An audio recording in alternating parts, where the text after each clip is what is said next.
Hi guys, কেমন আছো তোমরা সবাই?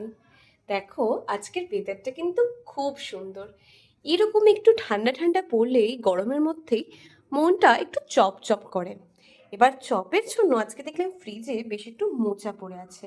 তাই মাকে বললাম চটপট একটু মোচাটা সেদ্ধ করে নাও, বানিয়ে ফেলবো মোচার চপ। তো সেই মতো মাও কথা শুনে মোচা আর আলু বেশ সেদ্ধ করে একসাথে স্ম্যাশ করে নিয়েছে ভালো মতো। আর তার সাথে রেখেছে বেশ কিছু গুঁড়ো মশলা, যেমন আছে হলুদ গুঁড়ো, জিরে গুঁড়ো, চিনি, ধনে গুঁড়ো, লঙ্কার গুঁড়ো আর ধনে গুঁড়ো। আর তার সাথেই কিন্তু রেখেছে আদা বাটা। এবার চপগুলো গড়ে সেগুলো কর্নফ্লাওয়ারের একটা জলে গুলে একটা ব্যাটার বানিয়ে নেওয়া হয়েছে। সেই ব্যাটারের মধ্যে আমরা চপগুলোকে ডুবিয়ে কোট করব। আর তার সাথে রয়েছে ব্রেড ক্রাম্পস বা বিস্কিটের গুঁড়ো, যেটাই চাও তোমরা বলতে পারো। আর তার সাথে কিন্তু আছে বেশ কিছু কুচনো লঙ্কা, কুচনো বাদাম আর ছোলা মটর। এগুলো সবাই সবার চয়েস মতো নিতেও পারো বা নাও নিতে পারো, এগুলো কাইন্ডটা অপশনাল। আমাদের একটু বেশ ভালোই লাগে। যাই হোক, এবার আলু আর মোচার সেদ্ধটাকে আমরা কড়াইতে সর্ষের তেলে ভালো মতো কষিয়ে নেব। চলো দেখা যাক। প্রথমেই আমরা কিন্তু সর্ষের তেলটা গরম করে তার মধ্যে আদা বাটাটা দিয়ে দিয়েছি। এবার সর্ষের তেলটা দিয়ে গ্যাসটা একটু বাড়িয়েই রেখেছিলাম। তারপর আদাটা দিয়ে গ্যাসটা একটু মিডিয়াম ফ্লেম করে দিলাম। আদাটা প্রথমেই দিলে কি হয়, আদার মধ্যে কাঁচা কাঁচা তখন গন্ধটা থাকবে না। তারপর একটু আদা বাটাটা ভাজা ভাজা হয়ে আসলে যে আলু আর মোচা সেদ্ধটা মেখে রেখেছিল মা স্ম্যাশ করে, সেটা আমরা দিয়ে দেবো। দিয়ে আমরা সেটাকে বেশ ভালো করে ভাজা ভাজার মতো করে নেব, যেন বেশ শক্ত শক্ত মতো হয়ে যায় জিনিসটা, ওরকম একটু খেয়াল রাখবো। তারপর এবার আমরা আস্তে আস্তে হলুদ গুঁড়ো, তার সাথে ধনে গুঁড়ো, জিরে গুঁড়ো, লঙ্কার গুঁড়ো সব কিছু পরপর দিয়ে দেবো। আর সব থেকে যেটা ইম্পর্টেন্ট সেটা কিন্তু ভাজা মশলার গুঁড়ো।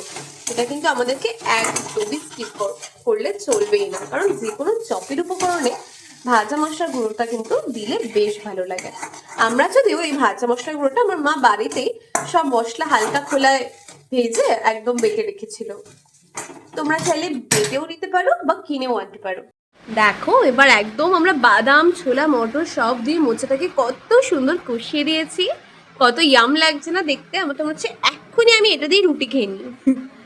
যাই হোক, এবার আমরা এই কর্নফ্লাওয়ারটা দিয়ে আর এই ব্রেড ক্রাম্বসটা দিয়ে মোচার চপগুলোকে গড়ে নেব। তো দেখো বন্ধুরা, চপগুলো কিন্তু একদম সুন্দর করে গড়া হয়ে গেছে। টোটাল 7খানা চপ, কিন্তু আছি মোটে 2টো লোক। তো আমি তো ভাবছি আমি 4টে খেয়ে নেবো আর আমার মাকে 3টে দিয়ে দেবো। অ্যাকচুয়ালি চপ করার সময় আমি ভিডিও করতে পারিনি, কারণ আমি তখন কর্নফ্লাওয়ারের মধ্যে চপগুলোকে চোবাচ্ছিলাম আর মা তখন ব্রেড ক্রাম্বসে মাখাচ্ছিল। সেই জন্য দুজন মিলেই করছিলাম বলে তখন আর ভিডিওটা করা হয়নি। চপগুলো কিন্তু দেখতে বেশ টেম্পটিং লাগছে। আর কি সুন্দর করে দেখো মা সাজিয়ে দিয়েছে, পুরো মনে হচ্ছে একটা ফুলের মতো। চলো এবার চপগুলোকে আমরা গরম গরম তেলে ভেজে নিই। দেখো বন্ধুরা, একদম কিন্তু তেলটা বেশ ভালো মতো গরম হয়ে গেছে, পুরো তেল থেকে ধোঁয়া বেরাচ্ছে। এবার এই তেলের মধ্যে আমরা আস্তে আস্তে চপগুলোকে ছেড়ে দেবো। চপগুলোকে ছেড়ে আস্তে আস্তে যখন লাল লাল করে ভাজা হয়ে যাবে, তখন সেগুলোকে আমরা তুলে এই টিস্যু পেপারের মধ্যে রেখে তেলটা সোক করে নেব। চলো এবার গরম গরম চপগুলোকে ভেজে নিই। গ্যাসটা একটু হাই ফ্লেম করেই আমরা ভাজবো, বিকজ গ্যাসটা হাই ফ্লেম করলে চপগুলো বেশ তাড়াতাড়ি ভাজা হয়ে যাবে। মোটামুটি মিনিট 5-এর মধ্যে কিন্তু চপগুলো একদম তৈরি হয়ে যাবে। কারা কারা মোচার চপ খেতে ভালোবাসো কমেন্টে অবশ্যই জানিও। দেখতে দেখতে কিন্তু আমাদের চপগুলো একদম ভাজা হয়ে গেছে।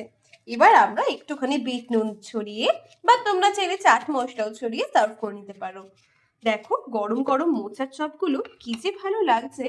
আর তার সাথে আমরা রেখেছি একটুখানি কাঁচা পেঁয়াজ আর একটু হট অ্যান্ড সুইট সস। এই চপ আর চা দিয়ে একদম আজকের বিকেলটা জমে গেল। কমেন্ট করে জানিও যদি তোমাদেরও ভালো লাগে।